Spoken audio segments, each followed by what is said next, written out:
मंत्र केवल शब्द ही नहीं होते हैं, वाक्य ही नहीं होते हैं, केवल उच्चारण के लिए नहीं होते, वो उनका प्राथमिक स्वरूप है।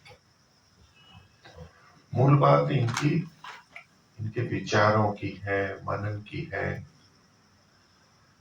प्रत्येक मंत्र अपने आप में बहुत गहरे भाव लिए हुए होते हैं, उनकी बहुत व्यापकता होती है। और इसी दृष्टि से लोग कह देते हैं कि अनंता वही वेदा, वेद जो है वो अनंत, उनकी सीमा नहीं है। यद्यपि 4 वेद हैं, अनंत संख्या में वेद नहीं है, मंत्र भी लगभग 20,000 है, वो अनंत नहीं है। लेकिन उसमें जो ज्ञान छुपा है, उसमें जो निर्देश है हमारे लिए, वो सीमा से रहित है। हमारे लिए बहुत है, बहुत है। हम जितना सोचें उतना ही कम होता है। तो इन मंत्रों में मैं पहले ही मंत्र को थोड़ा सा विचार के लिए ले लेता हूँ। ऋग्वेद का प्रथम मंत्र है, यूं कहें चारों वेदों का प्रथम मंत्र है। ऋग्वेद को प्रथम वेद माना जाता है। इसमें कहा गया, अग्निम ईडे, मैं अग्नि की स्तुति करता हूँ। और यहाँ हमारे ऋषि ने बताया, यहाँ अग्नि वो स्वयं परमात्मा है, न कि ये भौतिक अग्नि। परमात्मा की मैं स्तुति करता हूँ। तो हमारे जीवन के लिए सबसे महत्वपूर्ण बात है ईश्वर की स्तुति करना। अग्निम ईडे, ईश्वर की स्तुति करना। और परमपिता परमात्मा के द्वारा ये हमारे को दी गई पहली क्रिया या पहला निर्देश है, सबसे पहला निर्देश है।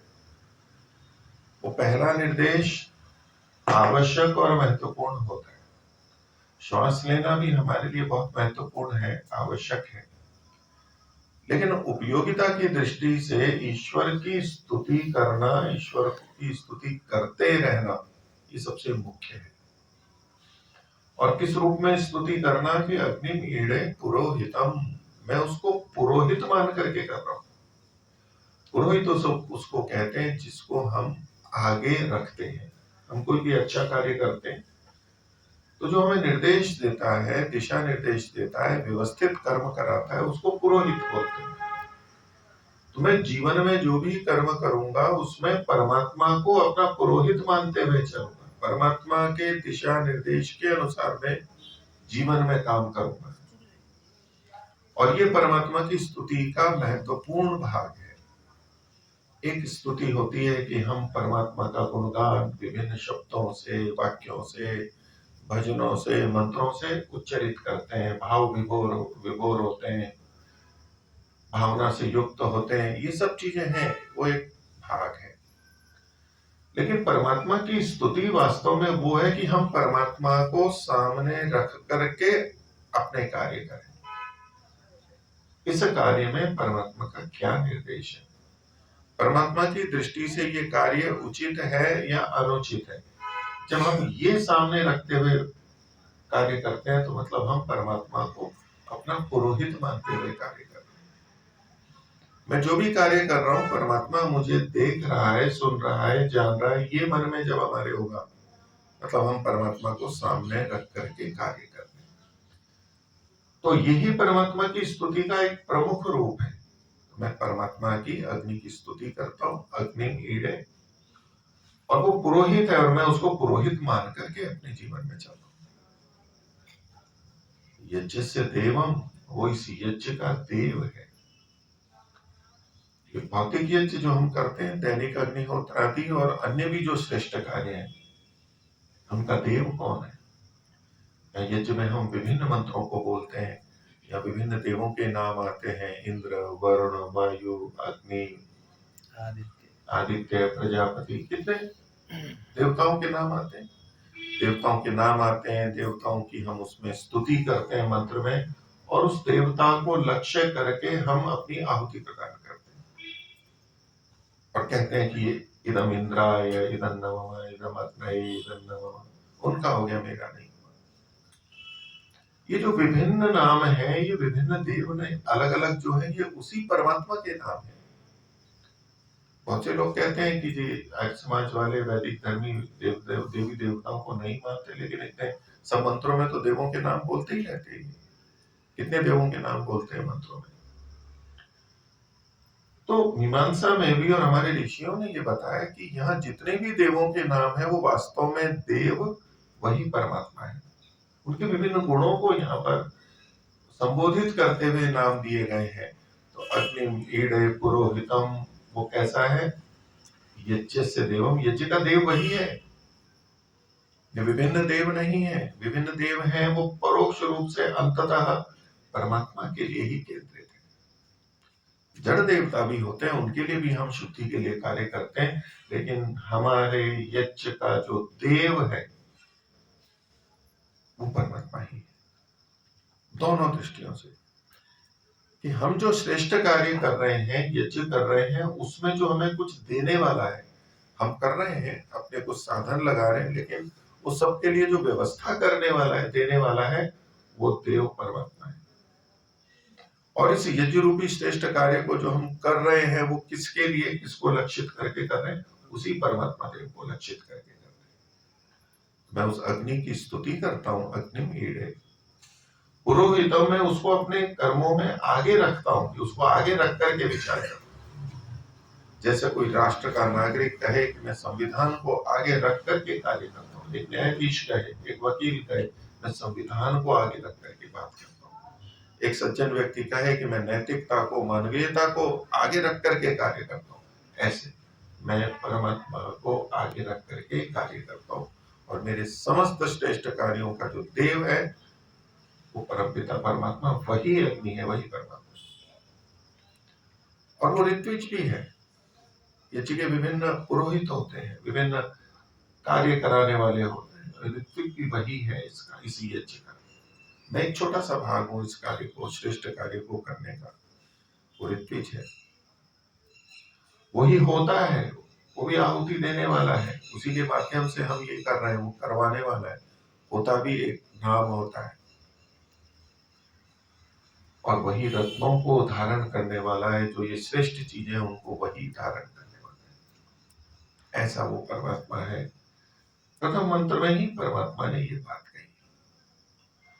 और जो अग्नि है, ये अग्नि शब्द जो है, अग्नि परमात्मा का कौन सा स्वरूप यहाँ पर है? तो एक तो होता है अग्नि अग्रणी होता है, आगे रहता है हर चीज पर। दूसरा अग्नि शब्द बना है, गत्यर्थक एक धातु है अगि गतौ, अगि से अग्नि बनता है, और वो धातु किस अर्थ में है? गतौ, गति अर्थ है। तो परमात्मा का जो स्वरूप है वो क्रियाशील, कि वो सब कुछ कार्यों को इनको कर रहा है जो हमारे से अतिरिक्त है। हम उसको अग्नि कहते हैं। अग्नि क्रियाशील भी है, प्रकाशशील है तो क्रियाशील है, वो मुख्य है, उसका क्रियाशील अर्थ होता है। अग्नि अग्रणी होता है, अग्नि अग्रणी होता है, अग्रणी मतलब आगे चलने वाला होता है, वहां फिर क्रिया ही विद्यमान है। तो परमात्मा यद्यपि सर्वव्यापक है, इधर उधर जाता नहीं है, लेकिन वैसे वो बहुत क्रियाशील है। सर्वव्यापक होते हुए भी वो क्रियाशील है। और जब मैं गतिशील परमात्मा की स्तुति कर रहा हूं तो मैं गतिशील रहूंगा, मुझे गतिशील रहना है, मेरे कर्मशील रहना है, पुरुषार्थी रहना है। और अगि गतौ धातु है, और व्याकरण की दृष्टि से जितने भी गत्यर्थक धातुएं होती है उनके तीन तीन अर्थ ले लिए जाते हैं। एक ज्ञान, एक गमन और एक प्राप्ति, तीन अर्थ लिए जाते हैं, ज्ञान, गमन और प्राप्ति। गमन तो ये गति अर्थ है ही, एक तो आई गया, इसके साथ दो चीजें और जुड़ी हैं, ज्ञान। ये अग्नि ज्ञान स्वरूप है, परमात्मा ज्ञान स्वरूप है, मैं उसकी स्तुति करता हूं। तो जो मैं ये गत्यर्थक धातु है, ये जो गमनशील अग्रणी परमात्मा है, वो ज्ञान स्वरूप ही है। और मैं अपनी क्रियाएं ज्ञान पूर्वक करूंगा, समझ के करूंगा, और ज्ञान से युक्त मैं कर्मों को करूंगा। और तीसरा है ज्ञान गमन, और तीसरा प्राप्ति। ये प्राप्ति उपलब्धि का स्वरूप है, क्योंकि हमारा लक्ष्य है। हम कुछ जानते हैं तो कुछ प्रयोजन है उसमें, हमारा हमें प्राप्ति होती है। हम कर्म करते हैं तो उसमें हमें प्राप्ति होती है। वो परमात्मा ज्ञान स्वरूप है, क्रिया स्वरूप है, प्राप्त कराने वाला है, और हमें उसकी स्तुति करनी है। हम जब तीन शब्दों को करते हैं वेद की दृष्टि से भी, ज्ञान, कर्म और उपासना। 3 शब्द लेते हैं मुख्य। विज्ञान एक और आ जाता है, वो ज्ञान के रूप जैसा। 3 मुख्य, ज्ञान, कर्म और उपासना। अग्नि शब्द अगि और उसमें अगि धातु और उसके 3 अर्थ, ज्ञान, गमन और प्राप्ति। तो ये ज्ञान हो गया, तो ज्ञान तो सीधा सीधा है ज्ञान। गमन है, ये कर्म के रूप में है। और ये जो प्राप्ति है, ये उपासना के रूप में। उपासना प्राप्ति होती है कि हम उसकी निकटता प्राप्त करके, निकट हो करके परमात्मा के आनंद को हम प्राप्त करते हैं।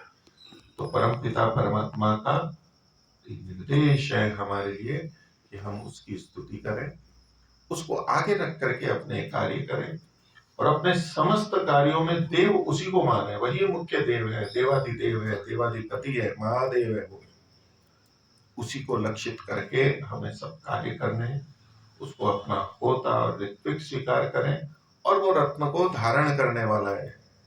मैं श्रेष्ठ बनता हूं तो मैं भी एक रत्न बनता हूं, तो मेरे को भी धारण करने वाला है और विविध रत्नों से युक्त है। वो मुझे रत्न भी प्रदान करेगा, श्रेष्ठ वस्तुएं प्रदान करेगा। अभी मंत्र का हम इतना ही भाव रखते हैं। ये विचार के योग्य सभी मंत्र हैं।